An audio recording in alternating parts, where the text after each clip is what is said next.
प्रिय पत्रकार साथियों, इस वोट अधिकार यात्रा के दौरान हमारी दैनिक पत्रकार वार्ता में आज देश की दो ऐसी महान विभूतियां, ऐसी शख्सियत हमारे बीच हैं कि जब वो बोलते हैं तो सदन से सड़क तक उसकी अनुगूंज समूचे देश में सुनाई देती है।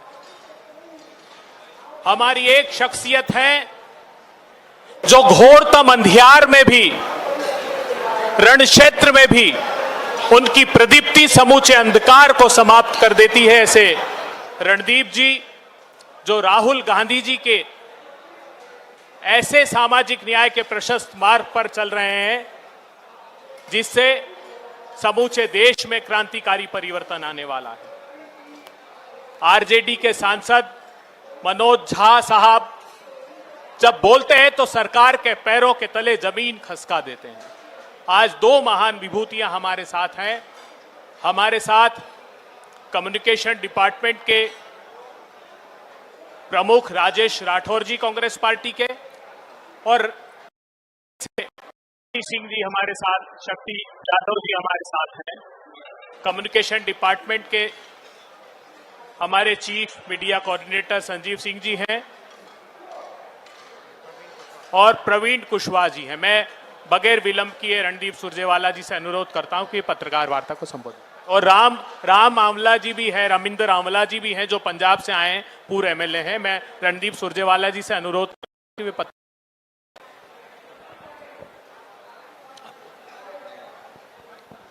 झा को हमेशा सिंह से पहले बोलना चाहिए।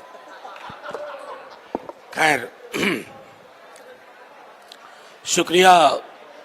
तमाम जाने पहचाने चेहरे ही हैं। कई लोग दिल्ली से आए हुए हैं और जब दिल्ली से बिहार आने की रफ्तार बढ़ जाए तो समझ लीजिए कि बिहार ने रफ्तार पकड़ ली है। तो बिहार ने ये जो वोट अधिकार यात्रा है, आज उसका एक महत्वपूर्ण पड़ाव जहां आप सब इकट्ठा हुए हैं, इस यात्रा ने कुछ संदेश दे दिए हैं दिल्ली के हुक्मरानों को और हुक्मरानों के हाथ में कार्यरत कठपुतलियों को भी। और वो संदेश स्पष्ट है। देखिए, बीते दिनों राहुल जी, तेजस्वी जी दोनों ने एक बात कही है, उसको समझने की जरूरत है। ये हमारी भीड़, ये जो हमारे लोग, ये जो बिहार की जनता इकट्ठा हो रही है ना, ये स्कूल कॉलेज बंद करके नहीं हो रही है, दीदियों को दिलाकर नहीं हो रही है। ये स्वतः स्फूर्त भीड़ है। लोग आ रहे हैं अपने वोट की रक्षा के लिए। कई सारे सवाल हैं जिसका हमने बार बार आपके समक्ष, चाहे मैं सुरजेवाला जी हूं, इससे पूर्व हमारे साथियों ने आपको लगातार कहा है। ये वोट अधिकार यात्रा की आवश्यकता क्यों पड़ी? आजाद हिंदुस्तान में आजादी के बाद चुनाव आयोग के समक्ष और उनके सामने इतना बड़ा सवालिया निशान आज तक नहीं लगा था। छोटे मोटे आरोप लगते थे, छोटे मोटे आरोप लगते थे, लेकिन इतना गंभीर आरोप जहां ओपेसिटी, गैर पारदर्शिता चुनाव आयोग का आभूषण बन के रह गई। हम सर्वोच्च न्यायालय नहीं गए थे पहले, हम पहले चुनाव आयोग गए थे, हाथ जोड़ा था कि साहब ये अन्याय हो रहा है, ये मतों की डकैती हो जाएगी, ये विलोपित लोग कौन होंगे, ये गरीब गुरबा दलित अल्पसंख्यक है जो बाहर काम कर रहा है, हरियाणा में काम कर रहा है, पंजाब में है, बंबई में है, कलकत्ता में है।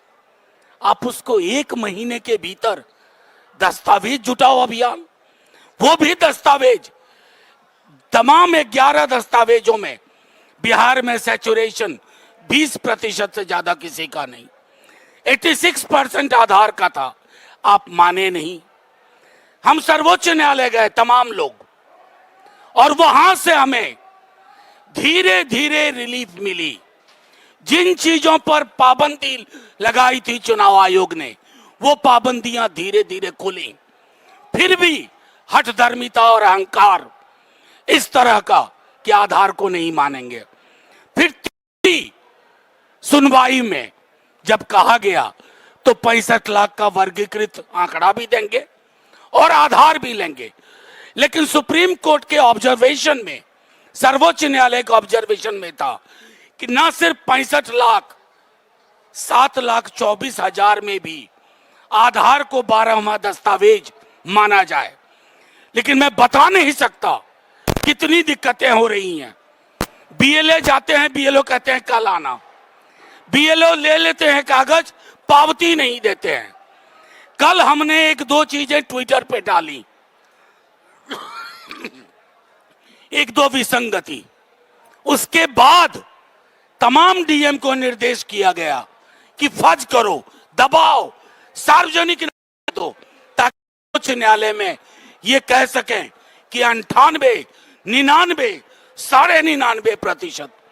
तो ये मत चोरी, मत डकैती, जो भी विशेषण आप ले लें, उसके खिलाफ ये आगाज है।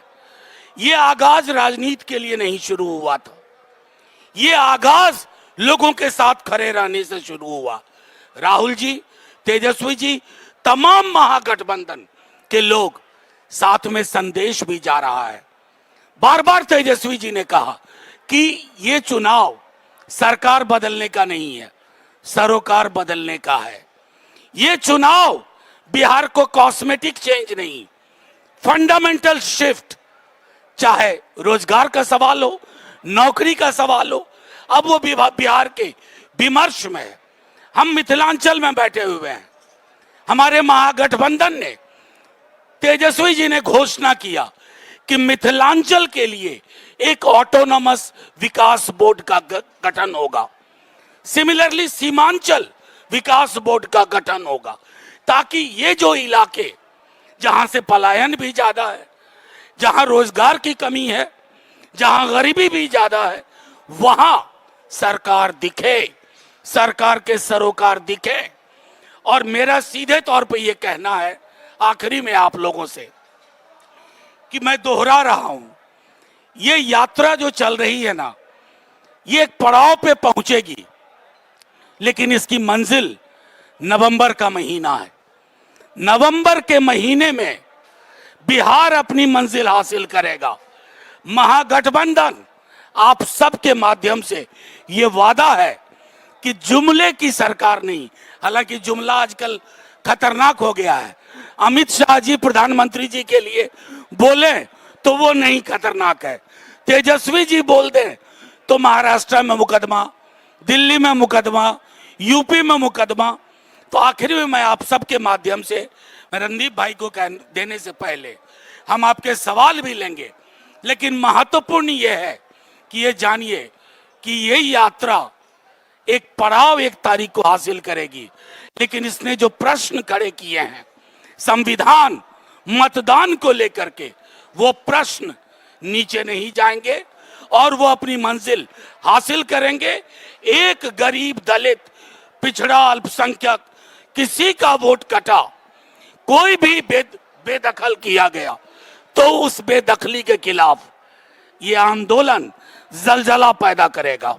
शुक्रिया रणदीप भाई। शुक्रिया प्रोफेसर साहब। सभी मेरे पत्रकार साथियों,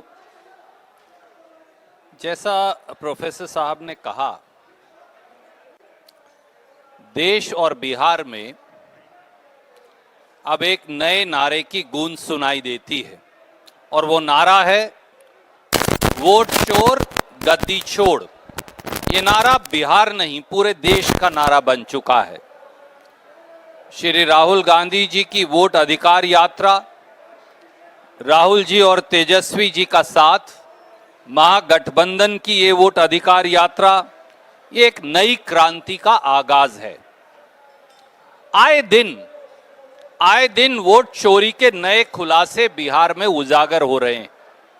पिछले 24 घंटे में जो वोट चोरी के प्रमाण आए, मैं पहले उनकी चर्चा करूंगा। कल शाम को ही एक खुलासा हुआ कि ये दे दीजिए। साथियों, मैं ये कह रहा था, पिछले 24 घंटे में बिहार की वोट चोरी के नए खुलासे आए।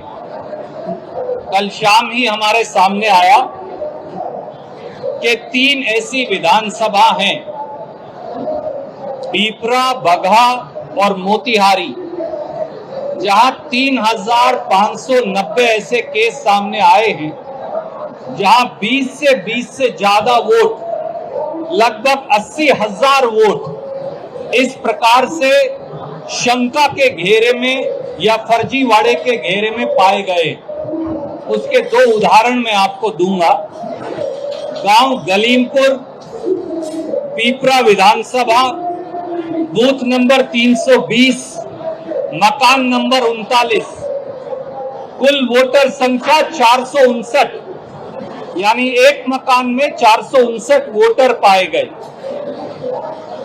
गांव गलीमपुर, पीपरा विधानसभा, बूथ नंबर 319, घर नंबर 4, कुल वोटर 509।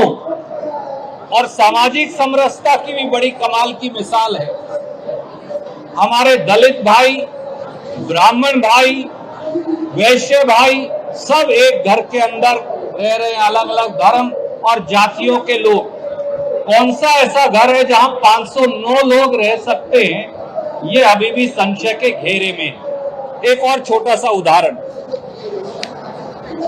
वाल्मीकि नगर विधानसभा में 1000 से अधिक वोट उत्तर प्रदेश की जो दूसरी विधानसभा है, खड्डा विधानसभा, वहां के पाए गए कुल ऐसे वोट लगभग 5000 हैं। ये जो नई लिस्ट जारी की है, ये उसकी बात मैं आपसे कर रहा हूं। एक छोटा सा उदाहरण दूं, हमारे एक साथी हैं वहां, छेदी राम, आयु 45 साल, रिश्तेदार का नाम सुखी राम, एपिक नंबर है उनका UM3397304। ये है वाल्मीकि नगर विधानसभा के वोटर।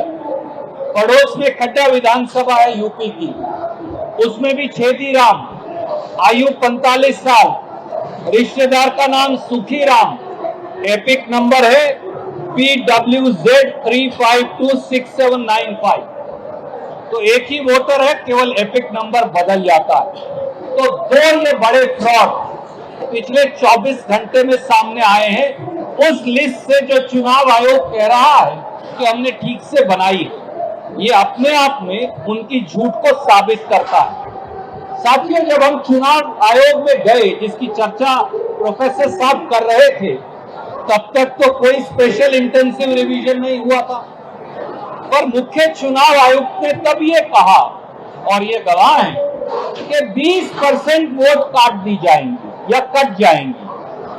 मैं पूछता हूं ज्ञानेश जी, आप अंतर्यामी हैं या आप क्या हैं? आपको कैसे मालूम था रिवीजन से पहले ही कि आप राजनीतिक दलों को, पढ़े लिखे तो झा साहब ज्यादा हैं, हम तो किसान हैं, तो ये कैसे आपको मालूम था कि 20% वोट बिहार में कट जाने वाली है? और अब भी जब 65 लाख वोट काटे गए, तो इनकी मिलीभगत, झूठ और प्रपंच का सबूत ये है कि ना बीजेपी ने एक शब्द कहा, ना जदयू ने एक शब्द कहा। ये क्या कारण है कि 65 लाख बिहार के लोगों का वोट काट दिए जाए और सत्ताधारी दल एक शब्द भी ना कहे? इससे बड़ा कोल्यूजन और फ्रॉड का क्या सबूत हो सकता है? दोस्तों, आज एक और खुलासा हुआ कि केवल 3 जिलों में, एक पटना, दूसरा हम जहां बैठे हैं मधुबनी जिला, और तीसरा जो है उसके साथ साथ ईस्ट चंपारण में, इन 3 जिलों में 10,63,000 वोट काटे गए हैं 65 लाख में से। और मधुबनी की तो बड़ी खास बात है, 10 विधानसभाओं में से 8 में इतने वोट काटे गए हैं जो पिछले बार के जीतने के मार्जिन से अधिक है। पटना की 14 में से 7 विधानसभाओं में इतने वोट काट दिए गए हैं जो पिछली बार के विनिंग मार्जिन से अधिक है। तो ये 3 जो इंस्टेंसेस हैं, 3 उदाहरण जो हैं, ये फ्रॉड को दिखाते हैं। अब प्रोफेसर साहब ने, मैंने फ्रॉड की बात तो की, वोट चोरी की बात तो की, पर ये वोट चोरी क्यों हो रहा है जैसा राहुल गांधी जी, तेजस्वी जी कह रहे हैं? ये असल में हक चोरी का एक माध्यम है, और वो वोट चोरी से हक चोरी तक का सफर कैसे है, उसके 3 उदाहरण देकर मैं मेरी बात समाप्त करूंगा। भ्रष्टाचार अपार और चोरी की सरकार। मैं नहीं कह रहा, सीएजी ने ये कहा है कि उन्हें आशंका है कि बिहार में 70,000 करोड़ चोरी हो गए। अब भैया, आप तो वो सीएजी जिसकी कस्में आप उठाते थे, अब वो सीएजी कह रहा है कि पैसा चोरी हो गया लोगों का। तो ये वोट चोरी से हक चोरी तक का सफर है। दूसरा तरीका, गरीबी भरपूर, पलायन को मजबूर। बिहार में caste wise socio economic survey हमने किया, उसने ये बताया कि बिहार आकंठ गरीबी में डूबा हुआ है। एक अमीर प्रतिभाओं का प्रांत अब सबसे गरीब प्रांत है। लोग प्रतिभा में अमीर हैं, भूमि जो है उपजाऊ है, परंतु लोग सबसे गरीब हैं। बिहार में 95 लाख लोग पर परिवार, यानी 5 करोड़ लोग 40 रुपया से कम कमाते हैं। 4 करोड़ लोग 67 रुपया से कम कमाते हैं। तो लगभग 14 करोड़ में से 9 करोड़ लोग 67 रुपया से कम कमा रहे हैं। प्रांत के लोगों की जिंदगी कैसे चलेगी? इसीलिए वोट चोरी से लेकर अधिकार या हक चोरी। और तीसरा है प्रांत बेरोजगार क्योंकि चोरी की सरकार। प्रोफेसर साहब ने, राजेश भाई ने, शक्ति भाई ने, संजीव जी ने, बहुत बार प्रवीण कुशवाहा जी ने अनेकों बार बताया कि हर भर्ती में घोटाला, तो नौजवानों का अधिकार चोरी, और स्वास्थ्य सेवाएं बीमार, चोरी की सरकार। ना अस्पताल है, ना डॉक्टर है। और मुझे तो बहुत अचंभा हुआ ये आंकड़े आपके देखकर प्रोफेसर साहब, कि विशेषज्ञ डॉक्टर 86% गायब है, यानी 14% ही हैं। बच्चों के डॉक्टरों की 72% पोस्ट खाली है, महिलाओं की 59% पोस्ट खाली है, जनरल सर्जरी की 66% पोस्ट खाली है, और ईएनटी के 53% खाली है। और गुंडा राज के बारे में मुझे कहने की आवश्यकता नहीं, क्योंकि एनडीए का जो गुंडा राज है, अब तो ये हो रहा है बार बार कि कभी एसपी के सामने मर्डर और कभी आईजी के सामने घटनाएं। इसलिए वोट अधिकार यात्रा केवल वोट की सुरक्षा की नहीं, हक और अधिकारों की सुरक्षा की यात्रा भी है। और इसीलिए ये संकल्प है, जो ये भीड़ उमड़ रही है जिसकी चर्चा झा साहब कर रहे थे, ये भीड़ इस बात का सबूत है कि कांग्रेस, आरजेडी और हमारे बाकी के सारे अलाइज जो पार्टी है महागठबंधन की, उनसे ऊपर उठकर बदलाव का एक नया संकल्प लोगों ने ले लिया है। कोई प्रश्न आप पूछना चाहें तो स्वागत है।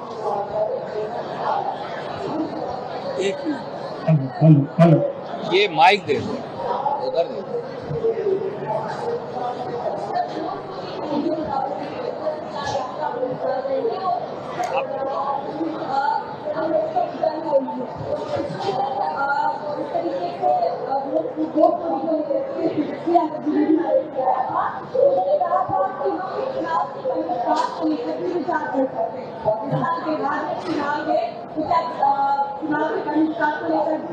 I'll request Jha साहब to answer this. I think मुझे लगता है कि उनकी बात को हम सही नहीं पढ़ रहे। देखिए, कई दफा आप लोगों से इससे पहले भी मुखातिब हुए, लेकिन क्या होता है कि कुछ सवाल जोशी जी बार बार पहुंचवा देते हैं।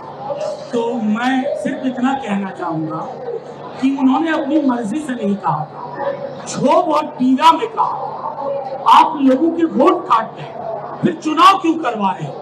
उस पीड़ा का इजहार किया था कि अगर लोग कहेंगे ये उनका निर्णय नहीं था। कोई भी इस तरह का निर्णय बिना लोगों की सहमति से नहीं होता है। आपने अपने पड़ोस का मुल्क देखा है और वहां के हालात देखे।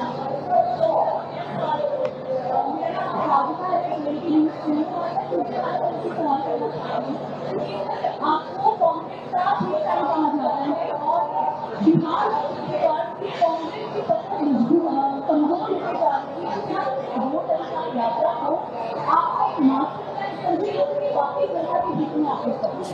ये लड़ाई राजनीतिक नहीं है, ये लड़ाई इस देश के संविधान पर हो रहे हमले को रोकने की लड़ाई है।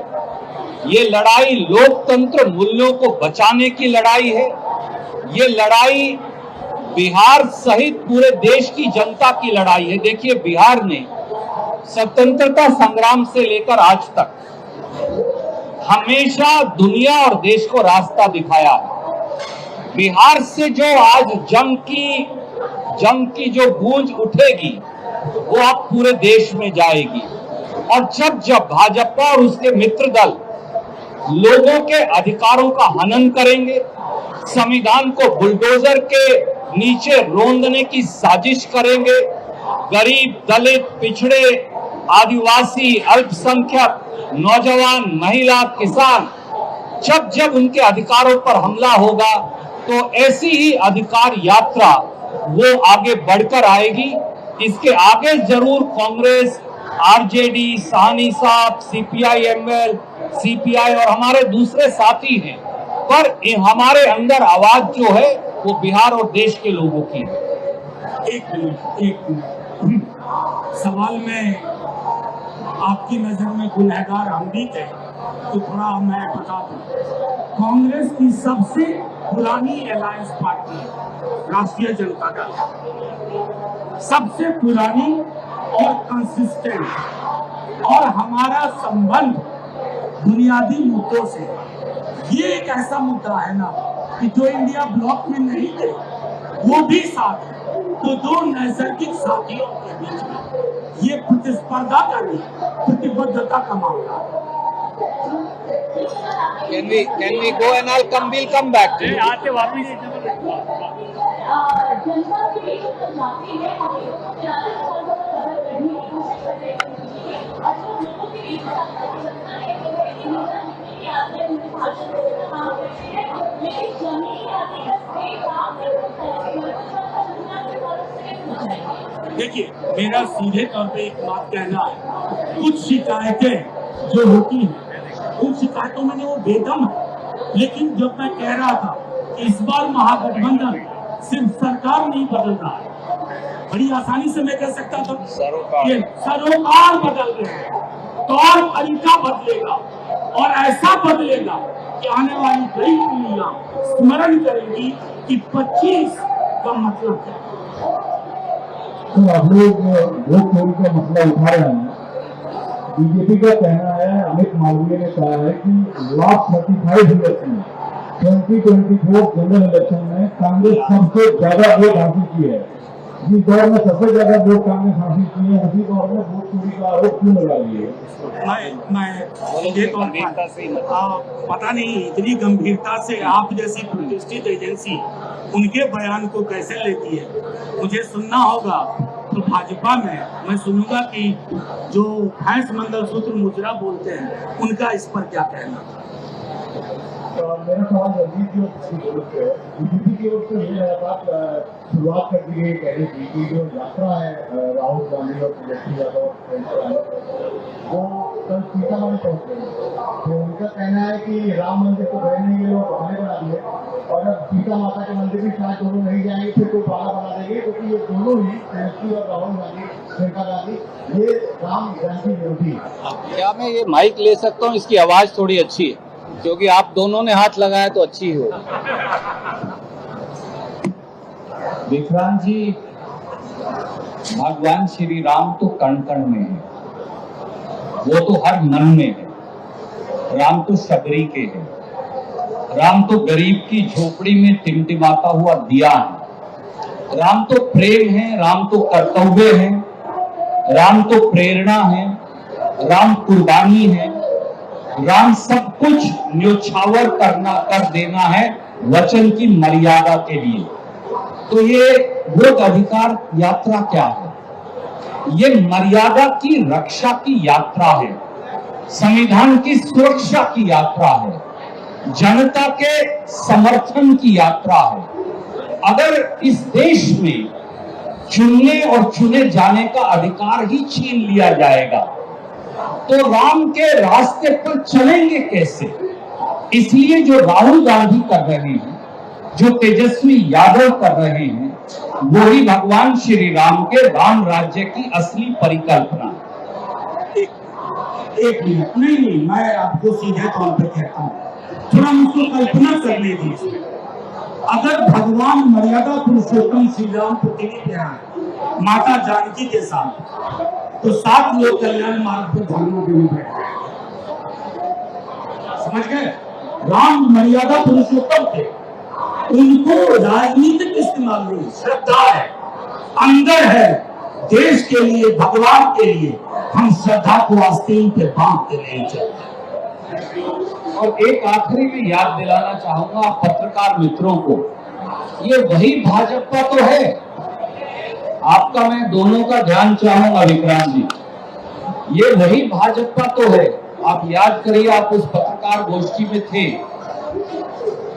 2017 में भारतीय जनता पार्टी की सरकार ने राज्यसभा में लिखित जवाब दिया था कि सीतामढ़ी में मां सीता के होने का कोई सबूत ही नहीं।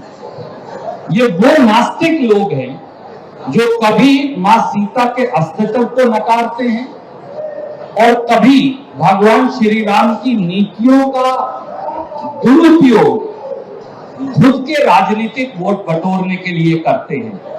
राम का मार्ग सत्य का मार्ग है, कुर्बानी का मार्ग है, मर्यादा का मार्ग है और परोपकार का मार्ग है और दूसरे के लिए सर्वस्व न्योछावर करने का मार्ग है, जो राहुल गांधी जी और तेजस्वी यादव और महागठबंधन कर रहे हैं। शुक्रिया दोस्तों, थैंक यू वेरी मच।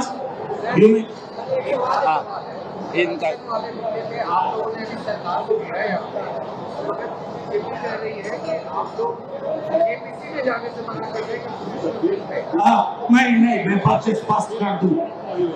स्पष्ट कर दूं इस पर। आप लोग असल में दिक्कत क्या है ना कि वो, मैं फिर से कहां से नाम लूं, वो जोशी जी चिट पकड़ा जाते हैं। आपको मैं बता रहा हूं कि ये जेपीसी फ्रॉड है, ये फार्स है। ये तो वकील बड़े हैं, मैं इतना समझता हूं कि कानून का एक मर्म होता है, एक डिफरेंस होता है एक्यूज्ड और कन्विक्टेड, यानी आरोपी और सजा इसको क्या कहते हैं, मुजरिम बनाना। आप उस फर्क को विचार रहे हैं। ईडी के बारे में सर्वोच्च न्यायालय ने क्या टिप्पणी की? वो टिप्पणी ईडी पर नहीं की, अमित शाह पे थी, सीधे तौर पर कि पॉलिटिकल इंस्ट्रूमेंट बन गए हो। ऐसे में हमारी पार्टी गंभीरता पूर्वक विचार कर रही है। We shall stay away from JPC which is a fraud. हमारी पार्टी विचार कर रही है।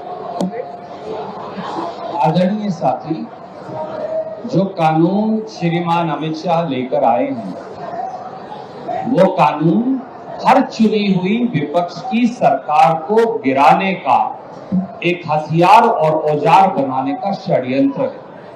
ये देश के संविधान पर भी हमला है और प्रजातंत्र पर भी। कांग्रेस पार्टी ने, हमारे सभी मित्र दलों ने स्पष्ट तौर पर ये कहा है और इसीलिए इस कानून का राज्यसभा और लोकसभा दोनों में सभी विपक्षी दलों ने विरोध किया है। ये प्रजातंत्र की रक्षा और संविधान की रक्षा की यात्रा है और दूसरी तरफ वो है जो संविधान और प्रजातंत्र के साथ हिंसा कर उसे मलियामेट करना चाहते हैं। हम ऐसा होने नहीं देंगे जब तक खून का एक कतरा भी हमारे रगों में है। आप सबका बहुत बहुत धन्यवाद।